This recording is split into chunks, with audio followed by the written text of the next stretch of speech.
Nous voilà donc en train de corriger l'examen professionnel de spécialiste en finance et comptabilité 2019, l'étude de cas. On va corriger l'examen numéro 5 relatif à la fiscalité directe.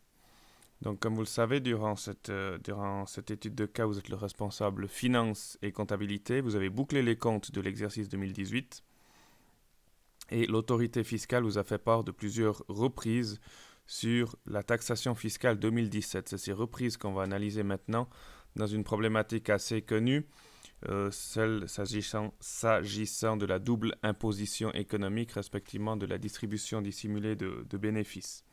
Donc on va prendre les cas les uns après les autres, sachant au niveau de la structure que vous avez M. Pirmin Bossart, qui est actionnaire unique, donc à 100%, donc qui détient plus que 10% évidemment, de cette société. Et dans un premier temps, nous allons analyser l'impact au niveau de la société. Dans un deuxième temps, l'impact au niveau de la personne physique, donc de l'actionnaire. Et je commence directement avec le cas numéro 1. Donc on a l'actionnaire unique, M. Bossart, qui offre un véhicule à sa fille. Donc sa fille est considérée comme un proche de l'actionnaire, évidemment. Ce véhicule avait une valeur vénale de 15 000 francs. On vous dit qu'il était complètement amorti.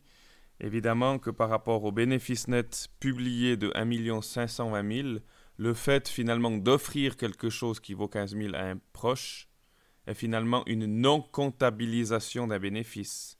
Si ce n'était pas la fille de M. Bossart, mais c'était finalement un tiers inconnu, l'entreprise ValueTech SA aurait vendu ce véhicule à 15 000 francs.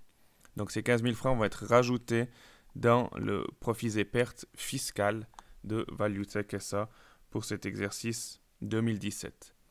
Le deuxième cas, il y a des provisions pour risque de change de 200 000 francs qui sont contenues dans les comptes. Et on vous dit simplement qu'elles n'ont pas été acceptées. Si elles n'ont pas été acceptées, c'est parce qu'elles n'étaient pas justifiées d'un point de vue fiscal, c'est-à-dire qu'on va les reprendre, non seulement au niveau du bénéfice, dans l'examen, dans le problème 5.1, mais également au niveau des capitaux propres. On y reviendra dans un deuxième temps. Troisième élément, on a un voyage privé que Pirmin Bossart, donc toujours l'actionnaire unique, a entrepris avec sa famille, donc avec des proches. Il part en vacances et il met les 10 000 francs de frais de voyage et de représentation dans les comptes. Erreur, vous savez évidemment que selon l'article 59 LIFD, seules les charges justifiées par l'usage commercial peuvent être comptabilisées. Donc ici, on est dans un cas tout à fait, je dirais, classique de frais privés qui sont passés dans les comptes, qui sont interdits au sens de l'article 58 alinéa 1b LIFD. Donc, il faut ici reprendre les 10 000 francs parce qu'ils n'ont pas de lien avec l'activité de l'entreprise. Dernier élément, le prêt de l'actionnaire, toujours de M. Bossart. Donc, M. Bossart prête à la société 1 million, aucune difficulté jusque-là, il a le droit de financer, c'est peut-être parfois un devoir de financer son entité. Par contre, il facture un intérêt de 8%. Évidemment, c'est plus conforme au marché. Vous avez dans l'annexe 2 la circulaire. Il faut prendre le point 2.2 où c'est le crédit d'exploitation, où il y a une différence de niveau jusqu'à 1 million et plus. Ici, on prend la première partie et on vous dit finalement que le taux maximal est de 3%. 3% sur 1 million, c'est 30 000 francs. C'est le maximum que M. Bossart aurait pu ou dû facturer à son entité.